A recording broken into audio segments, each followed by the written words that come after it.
Magandang araw mga kaibigan. Gusto kong magbigay ng reaction sa mga pahayag ni Speaker Martin Romualdez tungkol sa biglaang pag-resign ni VP Sara as DepEd Secretary.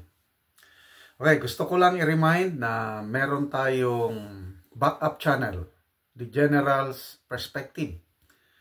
Ang link ng channel na ito ilalagay ko sa description box ng ating mga video, itong video na ito, para i-click nyo lang yung link para makasubscribe. Okay, bakit kailangan ng backup channel? Alam nyo naman, ang tatak ng administrasyong ito, yung gurgur ba? Ayaw nila ng mga kritiko. Kaya yung previous channel ko, yung General's Opinion, nagurgur nila na hack. Katulad din yung ginawa nila kina Maharlika, kina Sasasut at iba pang vloggers na critical sa administrasyon ito.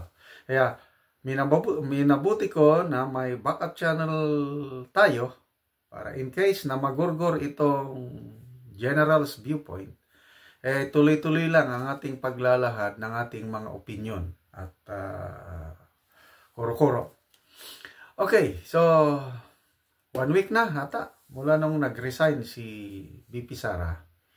May napanood akong video, media interview kay Speaker Romualdez at dalawang aspeto yung kanyang pahayag. Una, yung sabi niya na I wish VP Sara all the best. Okay? So, napaka-maginoo. Napakagandang komento na wishing all the best. I don't know kung what does he mean by wish her all the best. Baka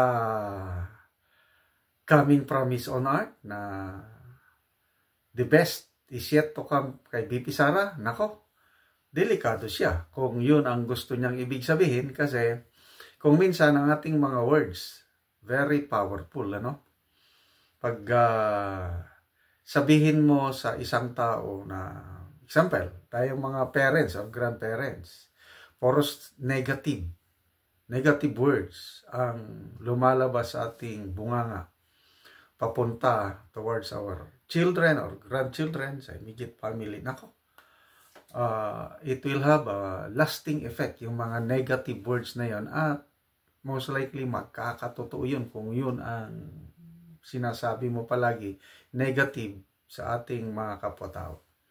In the same manner, pag you speak of positive things, it will surely come. Mayroong verse sa Bible dyan I think sa Psalm, kung ano yung sinabi mo, magkakatotoo. Kasi very powerful po ang words. Kaya delikado itong si Speaker Martin Romualdez, yung sabi niya na I wish her all the best. Ano yung the best for VP Sara? Ako, ang the best na mangyayari sa buhay ni VP Sara ay someday magiging Pangulo siya ng Pilipinas. Hindi na ako makahintay ng 2028. May isa na namang Duterte na uupo sa Malacanang at mag-lead sa ating bansa para iahon tayo sa kahirapan. The best president, one of the best president we ever had, si Tatay Digong. So, like father, like daughter, sana the best is yet to come. Kaya, salamat, Speaker Martin Romualdez, sa iyong reaction na you are wishing VP Sara the best. Parang sinasabi mo na by 2028 may magandang mangyayari kay VP Sara. I hope yun ang ibig niya sabihin. Kaya lang, baka naman pakitang tao lang, bahala na siya. Okay, ito na naman, dinagdagan pa niya ng konting paepal. Meron siyang naunang statement nilista ko yung statement niya. Sabi niya, alam natin na kinakailangang talaga itaas natin yung mga sweldo, mga allowances ng mga teachers. Wow, galing! Siyempre, bago natin maipasa yan, may mga appropriation measures. So, kung nakaprograma na rin yan, yung ating forthcoming budget. So, he's giving hope for our teachers. Bakit ngayon pa na nag-resign na si BP Sara? Sabi nga ni Kabibig, ito na, nakuha ko na lang ito kay Kabibig, isa sa mga paborito kong DDS vlogger. Napaka-lively kung si Kabibig ang mag-vlog. Sabi niya, bakit ngayon pa? Hinintay pa na mag-resign si BP Sara bago sasabihin na gusto ng Speaker of the House na itaas ang sweldo at mga allowances ng mga teachers. Wow! Palakpakan naman natin si Speaker Martin Romualdez. Sana nga gagawin nila dahil kawawa ang ating mga teachers, no? Bago ako naging sundalo, naging teacher muna ako from 1979 to 1983. Ako, ang hirap trabaho ng isang guro. Kahit bakasyon na yung April, May, bakasyon yun, ako, marami pa rin kaming trabaho. Daming ginagawa. Kaya tuwan-tuwa itong mga teachers ngayon, itong pamumuno ni BP Sara, dahil meron ng mandatory 1-month vacation ng mga teachers na wala talaga silang gagawin. Kaya ang reaksyon ng mga teachers nung nag-resign si BP Sara is nalulungkot kami.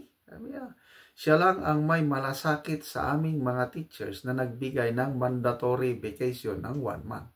Okay, balik tayo sa yung kahirapan. Dahil hirap na akong magturo. Tapos napakababa ang sweldo. Ang sweldo ko 1979 to 1983 is ano lang 579 pesos per month. Wala, hindi mabubuhay. Hindi ko mapag-aral ang aking anak, mga anak, kung yun ang sweldo. Kaya, may alternative ako. Join the Philippine Army. Dahil advanced ROTC graduate ako, reserve officer ako.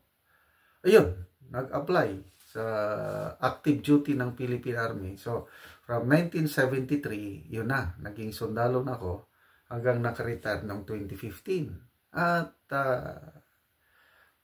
malayong mas mataas ang sweldo ng sundalo kaysa teacher. Okay, example. Yung bagong private, yung bagong pasok sa serbisyo, mas mataas pa ang sweldo ng mga sundalo, yung private na army, kaysa sa mga teachers. Ganun po, napakahirap ang trabaho, napakababang sweldo. So, sana naman, hindi pa epal itong sinabi ni Speaker Romualdez na itaas ang sweldo at allowances ng mga guro. Papalakpak sa iyo ang mga guro kung totoo. Kaya lang, gawin muna.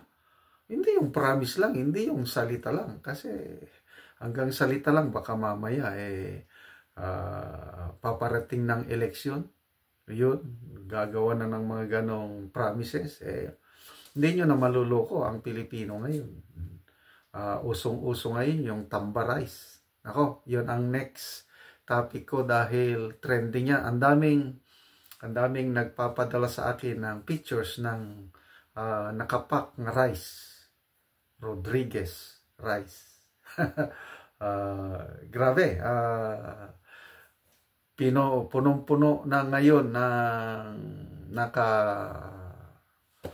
sa social media yung ganong tamba rice. So, anong reaction ko dyan? Hintayin ninyo. So, good luck po kay BP Sara.